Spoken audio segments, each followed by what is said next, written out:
Hello, my name is Jenny Fern and welcome to my library.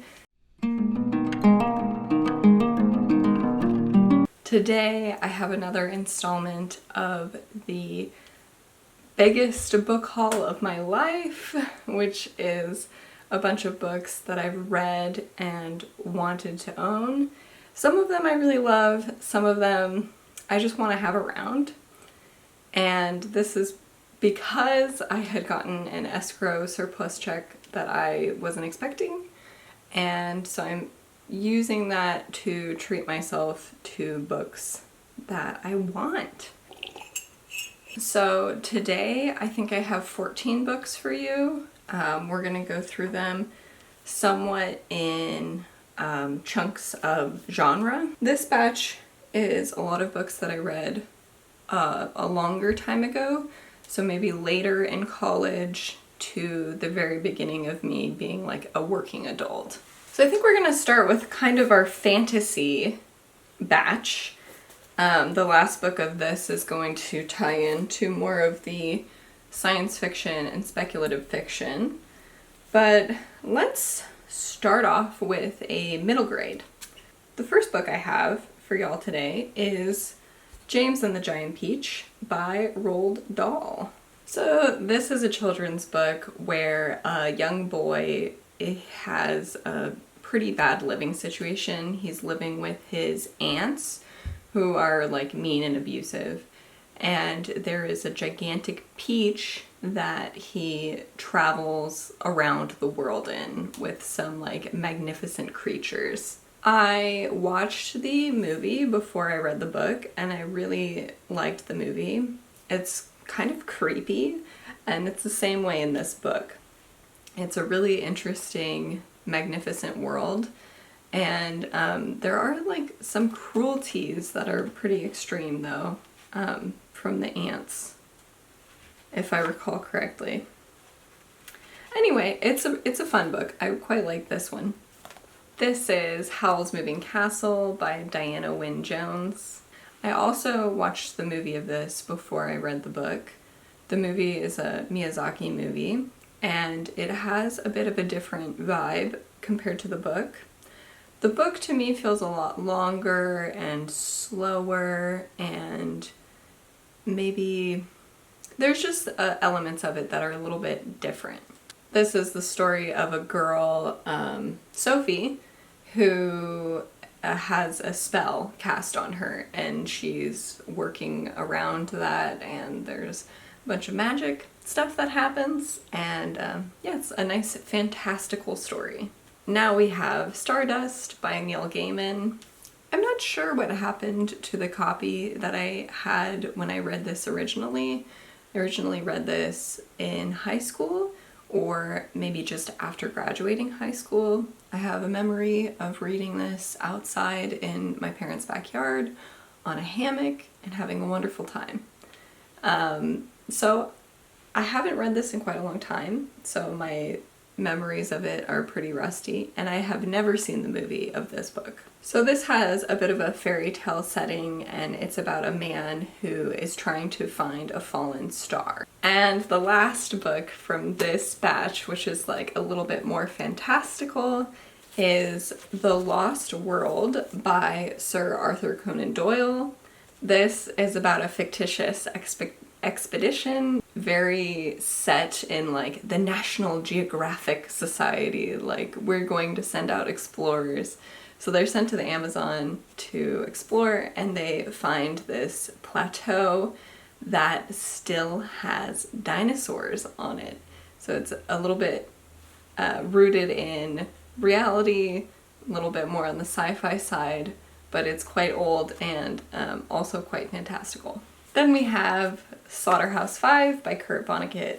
This is one of those really pinnacle Kurt Vonnegut novels, the one that most people have read, and I understand why, because it's quite impactful. It is about a man who's kind of unstuck in time, and he is living through like the time that he was in the war, and other elements of his life. This is based on Kurt Vonnegut's actual experience with the war, and I think that's part of why it is so impactful. I will say, this is not my favorite Kurt Vonnegut work. I think my favorite is probably Cat's Cradle, but this is quite good. Alright, next I have The Circle by Dave Eggers. I read this when I was in graduate school. I know that this also has a movie. I've never seen it. It is about somebody who is working at like a social media, Facebook, Google type company in the Bay Area, and she is really trying to do a good job, and it just gets kind of dark and weird. There's concerns about privacy.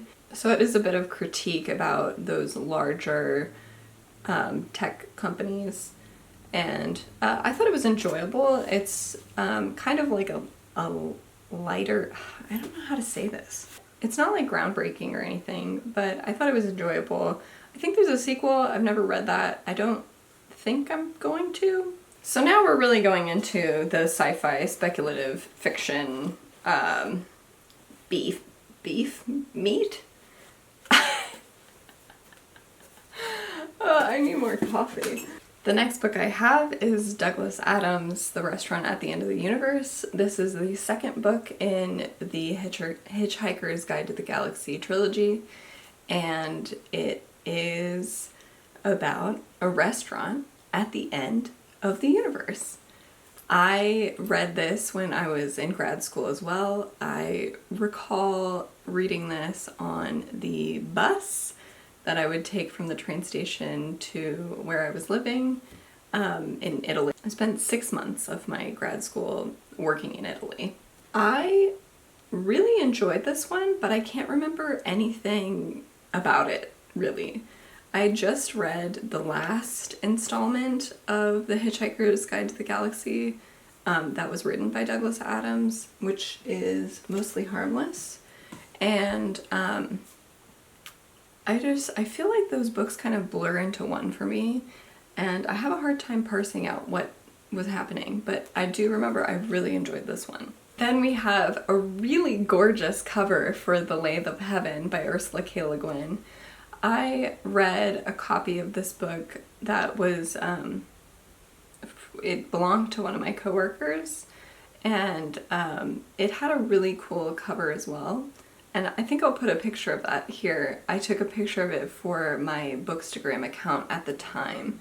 So the plot of this is basically a man has the ability to like change reality from his dreams. So he goes to like a therapist, a psychiatrist, to help, and things get kind of crazy. So it's a weird concept and a pretty interesting book.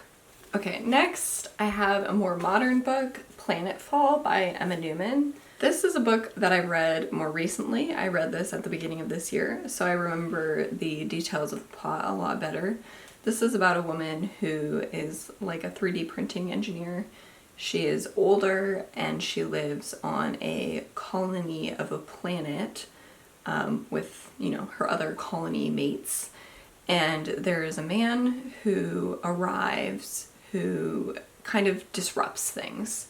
I really enjoyed the character of this book. She has some issues that she's trying to resolve, and then the world around her is also quite interesting. I thought this book was quite unique in its character, and the whole vibe of the story was pretty interesting. I had read the subsequent novels in this series, which were After Atlas and something else, and I did not enjoy them as much. So this book is quite good. I don't know if I recommend the series. Now we have some Asimov. So The Stars Like Dust. This is the first book in the Galactic Empire series. I don't remember that much about these books. I read this series when I was in college and I liked it, but I don't know that much about it. So, a young man becomes entangled in a galactic conspiracy as he fights for freedom and the truth behind his father's death. I also quite like these covers. I have The Currents of Space I got from a thrift store or like a used bookstore. And the cover on this one is also quite beautiful. I can show a picture of that as well. And then we have Asimov's Pebble in the Sky. So here's the plot summary I have for this one. Transported to a future Earth, an ordinary man discovers he may hold the key to humanity's survival in a universe on the brink of destruction. I feel like I remember this one a little bit more if this is the one where the guy's like in college and he's like in his dorm room and stuff, but maybe not. And then I have one of the stupidest books from this whole experience. This is Death World by Harry Harrison. And I'm trying to figure out if this is only Death World 1 or if this is Death World 1 and 2. But the amount of information just in this book is not that much. And I don't see anything showing like Death World 2 starting. So I don't know. This is how big this stupid book is. And I bought this new instead of used because I don't think that there were that many copies available used, or it was like really hard to find. And I hate this. It's gigantic and stupid, and it's like printer paper. So if you are considering buying a new version of Death World by Harry Harrison, definitely don't buy this one. This is really upsetting. It stinks. And Death World is not good. I bought this because I read it and I think that the Death World 1 and 2 are kind of funny with how bad they are. Harry Harrison, I think by far has been one of the worst science fiction writers I've read. And I'm upset that I bought this now. So anyway, if you wanted to know how I felt. Anyway, Death World is about a hostile planet where everything is out to kill. A professional gambler finds himself caught in a deadly game of survival.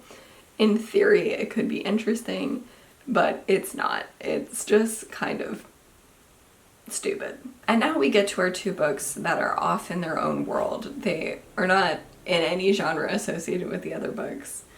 We have Perfume by Patrick Suskind. This was a book that I read first because I heard in an interview Kurt Cobain talk about how this was his favorite book. And I was like, well, I gotta read it then. So I did. I think this was written in 1985, and when I first read it, I thought it was much older than that because the language feels really old and the story feels old. But basically it's about a guy who he makes perfume and he's obsessed with making like the perfect scent for himself. And the little tagline here, it says the story of a murderer, and that's correct. There is a murder and it's really weird. It's a really weird and kind of gross story, but it is fascinating. I really enjoyed this book. I usually don't like reading about things that are so grim, but this was really, really interesting and kind of just beautifully written. And to close out the book, we have a banger. One of my favorite books of all time, one of the most influential books for my thinking, and this is Sapiens, A Brief History of Humankind by Yuval Noah Harari. I'm trying to remember how I read this book because flipping through it, I didn't realize that there were pictures. Like, I've never held this book physically, and I'm like, did I read this as an audiobook? I feel like I must have, because I don't remember seeing all of these things. But this is, as the subtitle says, A Brief History of Humankind. It's, still pretty thick because it's all of humanity. It is just so wonderful how it goes through how we have progressed, like how we have gone through time as a species. And it just really changed the way that I thought about things. And yeah, I don't really know what to say about it. I'm getting distracted by a bird. I've seen so many birds out in my front yard, and it's making me really happy. There's a little scrub jay right now. Earlier I saw a hummingbird going into the flowers of my artichoke, and it made me really happy. I don't know how else to explain the impact of this book besides recommending that everybody read it.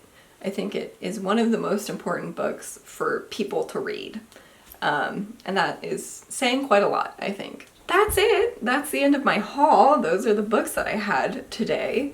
A little bit of a weird batch, but that's how it is. It's going to be pretty random and somewhat reflect the whims of my reading, which is mostly children's middle grade kind of books and science fiction, and then some other books sprinkled in between. Let's do our book recommendation now. So, the book recommendation prompt for today is a book to read while savoring a cup of coffee in a bustling city cafe, delving into the complexities of human relationships and personal growth. And I thought I would recommend Snow by Orhan Pamuk. This is a Turkish novel about a poet who is snowed in to a city. There's like this big snowstorm happening, and he is just kind of going around. Yeah, I don't know. It's kind of hard for me to describe this book, but I feel like it really fits the delving into the complexities of human relationships, and also the idea of like having a cup of coffee in a cafe. Both of those elements really seem to fit this novel. I read this book during the first, I think it was during the first months of the pandemic, and that was a really weird experience for me. I had like one of the worst reading slumps of my life during that time. I think just because my mind wouldn't stop worrying. So anyway, this book was great. You can see all the dog ears at the bottom for all of the beautiful lines. It's a gorgeously written book, and yeah, it just kind of meanders a little bit, and you're just kind of really deeply involved in like the story of this city. So that is my recommendation for today. So please let me know if any of these books are some of your favorites, or if you have comments about reading any of these. Thank you so much for watching. I hope you enjoyed it, and have a wonderful day.